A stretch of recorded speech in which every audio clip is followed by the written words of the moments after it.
Parashat Toldot.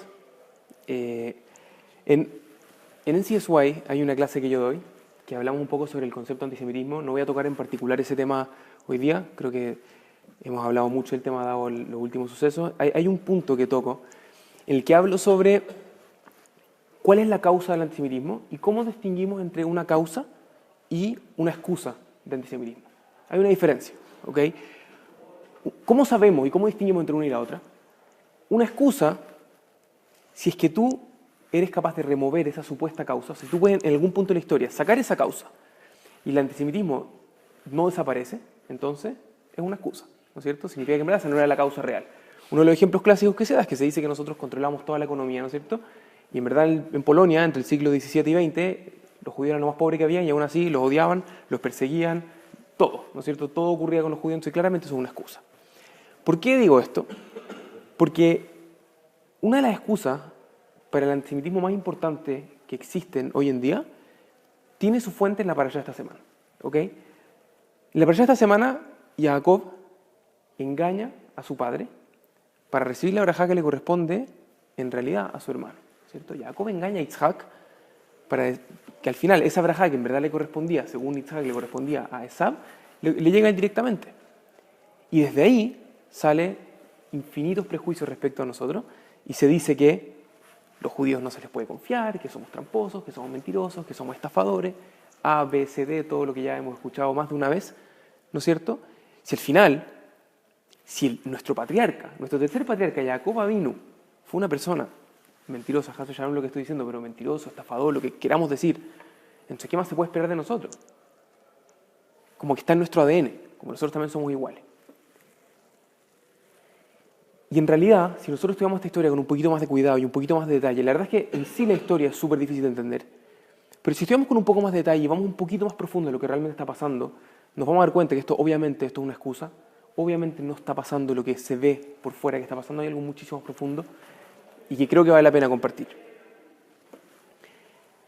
Entonces vamos a tratar de hacer un análisis un poquito más profundo.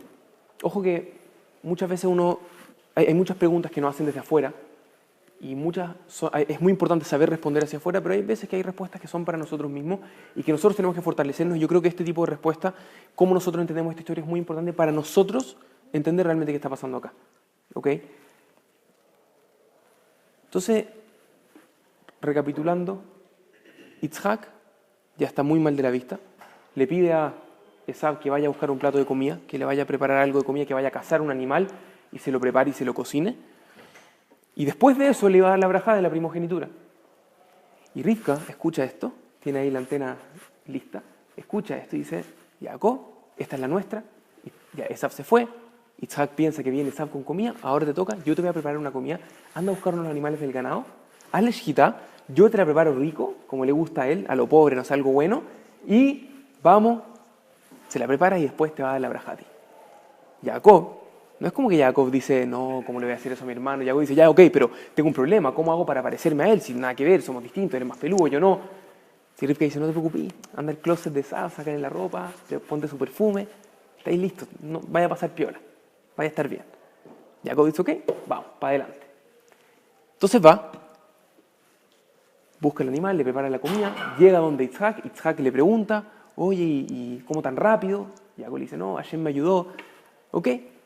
Al final le da la brajá. Momentos después aparece Esab y le dice, no, ¿y mi brajá? Isaac le dice, ¿cómo tu brajá? Te la acabo de dar. Y ahí se desata todo lo que nosotros sabemos de esta guerra, que al final no termina en guerra, pero pareciera ser que hoy día sí.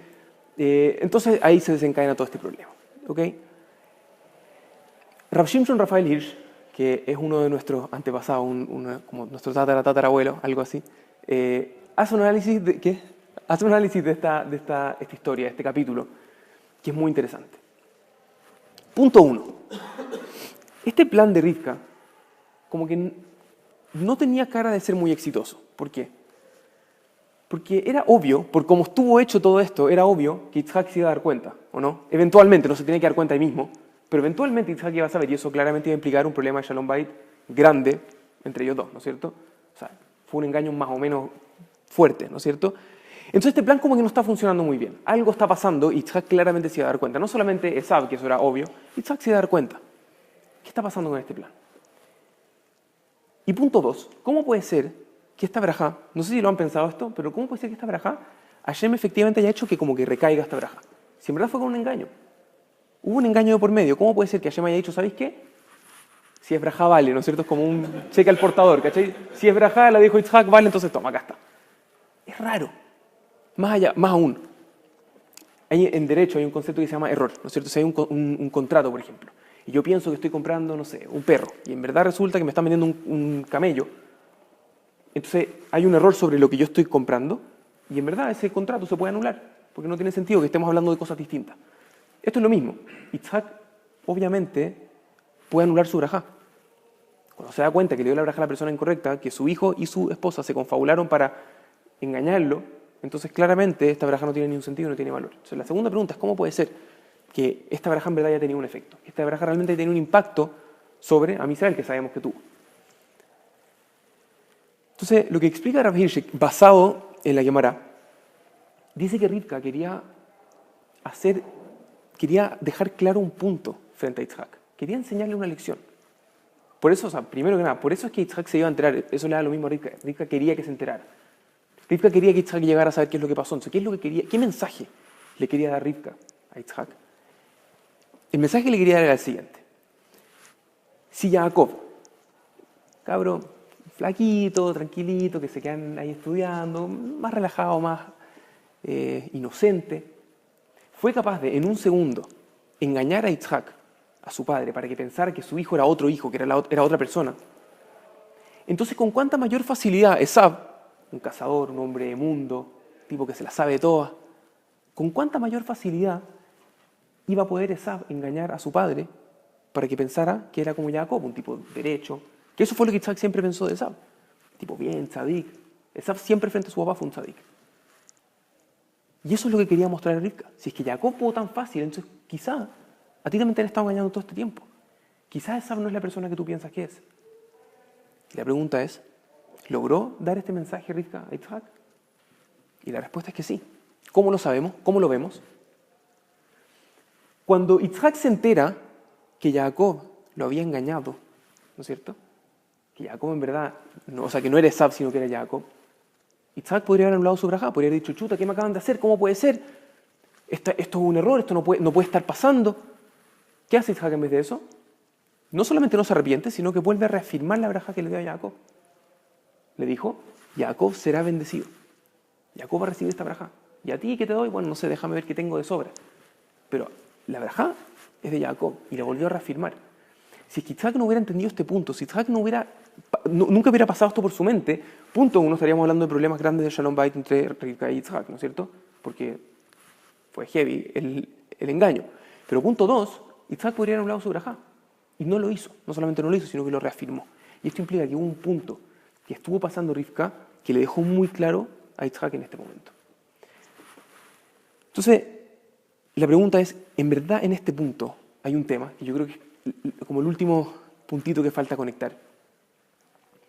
Yitzhak era Yitzhak, ¿no es cierto? Era el patriarca, o sea, es el patriarca de nuestro pueblo. No sé si puede haber sido, no sé si era como a ese nivel de pavo de que en verdad lo engañaron toda su vida. Algo estaba viendo Yitzhak en Esab, algo estaba viendo en esta historia que quizás nosotros nos estamos perdiendo. ¿Qué es esto que le demostró Rivka que ahora de repente Yitzhak cambia de parecer? Hay una historia real, que ocurre en los guetos, en la época de la Segunda Guerra Mundial. En un gueto había un hombre, Yossi se llamaba, tenía un hijo, había quedado vivo hace poco. Este niño, Jacob se llama de hecho, vivían los dos en extrema pobreza, apenas había para comer, apenas se podían sustentar. Estaba muy difícil la cosa, como todos nosotros sabemos, la cosa era muy, muy complicada. Y en un punto se enteran en el gueto que hay un niño que acaba de perder a sus dos papás. Acaba de quedar 100% huérfano, no tiene nadie, nada que hacer, nadie con quien ir, nadie que lo acompañe. Y en ese momento, Yossi se acerca donde su hijo y le dice, Jacob, ¿te gustaría tener un hermanito adoptivo? ¿Te gustaría, no sé, ayudarlo? Jacob tenía 13 años, este niño tenía también lo mismo, 13 años. ¿Te gustaría adoptar un hermano para ti? ¿Te gustaría que nos hagamos cargo de este niño? Jacob le dice, por supuesto, obvio que sí. Esa es nuestra obligación, tenemos que ayudar, somos un pueblo, tenemos que ayudarnos entre todos. Obvio que sí, no pasa nada, 100%. Y así pasa, se empiezan a acostumbrar, se empiezan a llevar bien, todo anda bien dentro de obviamente la situación en la que estaban. Un día, Josie decide hacerle una sorpresa a sus dos hijos, a su hijo y a su hijo adoptivo. Decide que le va a preparar, como sea, va a conseguir de donde sea los ingredientes, le va a preparar un quequito a cada uno para que se lleven al colegio. Se demora 2 semanas en encontrar todos los ingredientes que necesita, 2 semanas, y al final les prepara este queque. Llega feliz en la mañana antes de que se vayan al colegio y le dice, niños, les tengo algo, y les saca 2 quequitos, pedacitos chiquititos de queque para que se los lleven al colegio. Estos niños, estamos hablando que no había nada mucho para comer, pasaban hambre. Los niños se les iluminan los ojos, les empieza a chorrear la baba. ¡Oh, qué rico un queque! ¿Hace cuánto? ¿Sabes? Quizás nunca habían probado algo así de rico. Y se los da y le dice, tomen cada uno, llévese al colegio, pónganlo en su mochila, se lo llevan y lo pueden disfrutar mientras están en el colegio. Justo antes de que se van de la casa, Josie se da cuenta que su hijo, Jacob, agarra el queque, lo saca de su mochila y se lo pone en la mochila de su hermano adoptivo. Josie queda, ¿qué está pasando? O sea, por un lado, quizás está haciendo un acto bonito, pero quizás no le gustó, no sé qué está pasando acá. Cuando vuelve del colegio, en la tarde le pregunta a su hijo y le dice, Jacob, ¿qué pasó? ¿No te gustó el queque? ¿Hice algo mal? ¿Hay algo que te ofendió? ¿Qué pasó? Escuchen lo que le dice este niño. Dice, papá, por supuesto que no, me encantó el gesto. ¿Viste cómo se me iluminaron los ojos? Pero a estas alturas, está tan complicada la cosa, está tan difícil todo. No sabemos si estamos en las últimas, no sabemos si no sabemos nada.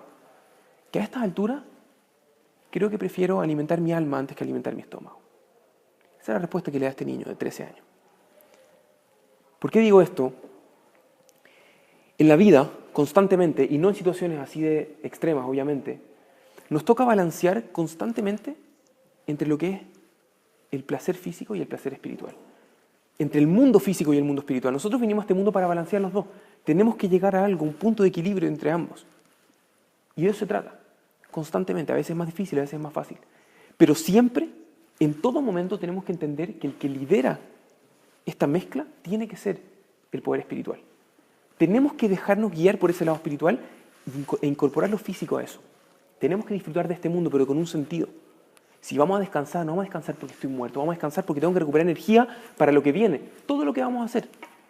Si voy a comer un pedazo de comida, voy a agradecer a Dios por darme un pedazo de comida. Y elevo todo lo que tengo. Esta mezcla siempre tiene que estar guiada por el poder espiritual. Rav Hirsch explica que Esav y Jacob representaban 2 elementos demasiado importantes, y eran estos 2 elementos. Esav representaba el poder físico y Jacob representaba el poder espiritual. Lo que Yitzhak veía, que es algo que dijo Mike recién, lo que Yitzhak veía era que esta brajá que había pasado de Abraham hacia Yitzhak y ahora de Yitzhak hacia sus hijos, esta brajá era para los dos. Lo que él veía era que ambos podían tomar cada uno de su lado y complementarse el uno al otro y entre ellos dos guiar al pueblo judío. Esa era la forma en la que estaba viendo Yitzhak, eso es lo que realmente él estaba pensando. Entonces, ¿qué es lo que iba a hacer? Le iba a dar una brajá de todo lo físico a Esav para que mantenga esa fuerza y le dar una brajá en todo lo espiritual a Jacob. Y con eso ellos dos iban a poder complementarse al máximo, iban a poder guiar a este pueblo entero. Pero Rivka entendió que esto no iba a funcionar. Rivka era hermana de Labán, ¿no es cierto? Él sabía perfectamente lo que implica este poder físico. Cuando sabes mezclarlo bien y sabes guiarte por la parte espiritual, entonces estamos perfectos. Pero Rivka entendía que Esav nunca había llegado a ese punto. Tenía todo el poder físico, pero no era capaz de guiarse por lo importante que es el crecimiento personal y por hacer lo que en verdad es correcto. Por eso es que pasó todo esto y por eso es que Rivka dice, algo está pasando acá, Isaac no se está dando cuenta. Y lo que tiene que pasar es que esa braja la tiene que recibir Jacob, porque el único ahora que puede guiar a este pueblo es Jacob solo. Entonces cuando Isaac se da cuenta que Esav realmente se había dejado llevar por el lado físico y nunca fue guiado por su lado espiritual, ahí es cuando él reafirma la braja. ¿En qué momento? En el momento en el que se da cuenta que Esav había vendido su primogenitura por algo físico, por comida.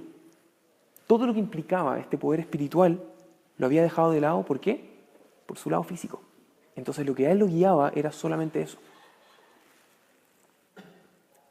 En ese momento, Yitzhak valida la braja que le da a Jacob y entiende todo. Por eso que la braja sí tiene efecto. No, al principio hubo error, pero en verdad no fue un error. Yitzhak se dio cuenta que en verdad esa braja siempre le correspondió a Jacob. Solo entre paréntesis, hay un punto que es muy importante aclarar acá. Me voy a ir un poquito más atrás en la historia.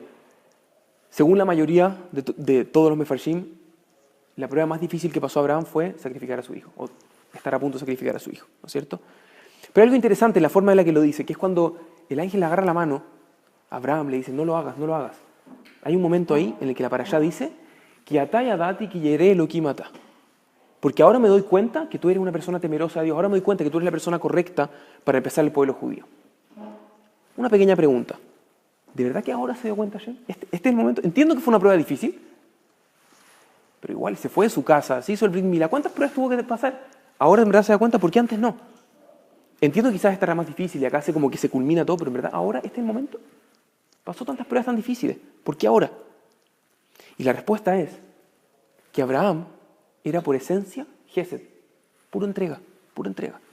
Todas las pruebas que él había hecho era entrega. Aunque sean difíciles, era entrega. Excepto esta. Cuando llega Dios y le dice, tú, que te gusta tanto entregar, ahora quítale. No solamente quítale algo a tu hijo, quítale lo más preciado que tiene, su vida. O sea, a lo que tú más quieres en el mundo, quítale lo que él más quiere. Y en ese momento Abraham que dice, ok, aunque vaya totalmente en contra de mi naturaleza, aunque sea algo que vaya opuesto 100% contra mí, lo voy a hacer. ¿Por qué? Porque Dios me dijo, porque es lo correcto. Entonces Hashem dice, ahora yo sé. Ahora me di cuenta que todas las veces que tú hiciste esto, todas las pruebas que tú hiciste anteriormente, las hiciste por mí, no las hiciste porque tú eres así, porque tú eres un buen tipo solamente. Ese es el momento. ¿Por qué estoy diciendo esto? Jacob fue un hombre honesto. Jacob fue un hombre en esencia recto.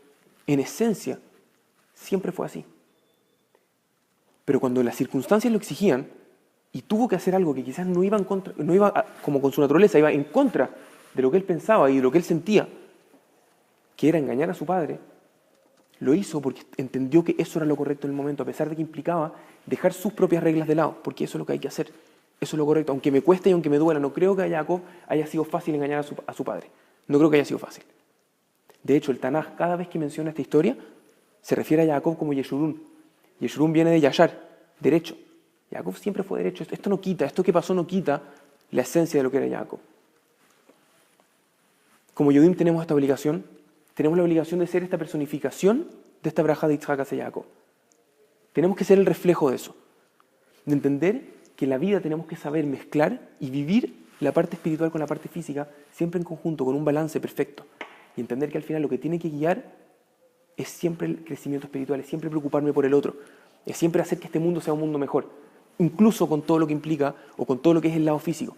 Tenemos que usar todo lo que nosotros tenemos para elevar este mundo, para hacer que cada vez seamos mejores personas y cada vez seamos mejores Yehudim, y podamos en verdad de esa forma ir construyendo el mundo y haciendo que el mundo sea cada vez un lugar mejor. Eso, Shabbat Shalom.